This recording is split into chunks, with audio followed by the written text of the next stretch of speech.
आप देख रहे हैं इंडिया टाउन न्यूज, भारत की बात। नमस्कार, आप देख रहे हैं इंडिया टाउन न्यूज और मैं हूं आपके साथ हर्षिता।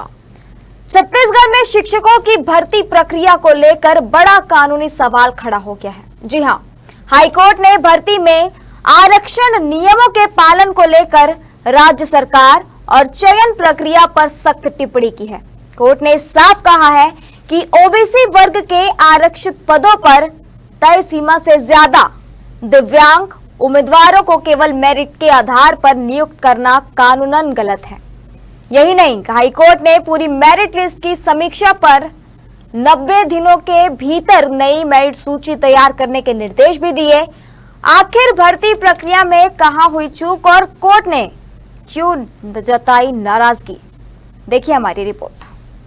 दरअसल उमेश कुमार श्रीवास, नेहा साहू, प्रमोद कुमार साहू समेत कई अभ्यर्थियों ने छत्तीसगढ़ हाईकोर्ट में याचिका दायर कर शिक्षक भर्ती प्रक्रिया में गड़बड़ी का आरोप लगाया था।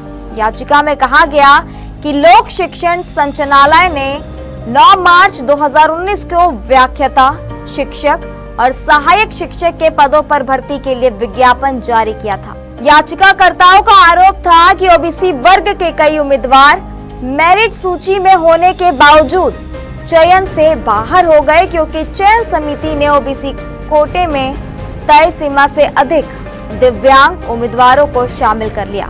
मामले में बताया गया कि व्याख्याता बायोलॉजी ई संवर्ग में कुल 200 पदों पर भर्ती होनी थी।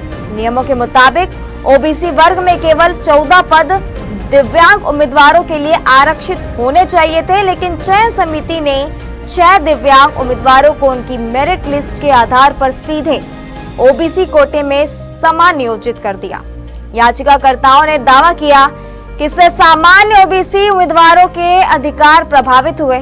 यही प्रक्रिया शिक्षक गणित और सहायक शिक्षक विज्ञान भर्ती में भी अपनाई गई। सुनवाई के दौरान राज्य सरकार ने चयन प्रक्रिया को सही ठहराने की कोशिश की, लेकिन हाई कोर्ट ने साफ कहा कि आरक्षण नियमों की अनदेखी समान अवसर के सिद्धांत के खिलाफ है। कोर्ट ने सुप्रीम कोर्ट के ऐतिहासिक फैसलों का हवाला देते हुए आरक्षण व्यवस्था को लेकर महत्वपूर्ण टिप्पणी भी की।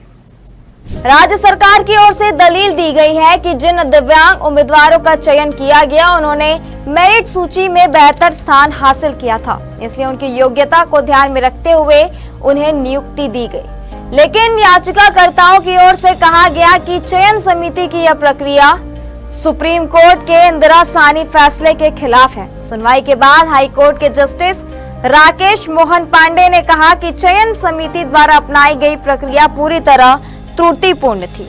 कोर्ट ने कहा कि इस तरह की व्यवस्था से सभी वर्गों के उम्मीदवारों को समान अवसर नहीं मिल पाता और आरक्षण व्यवस्था का मूल उद्देश्य प्रभावित होता है।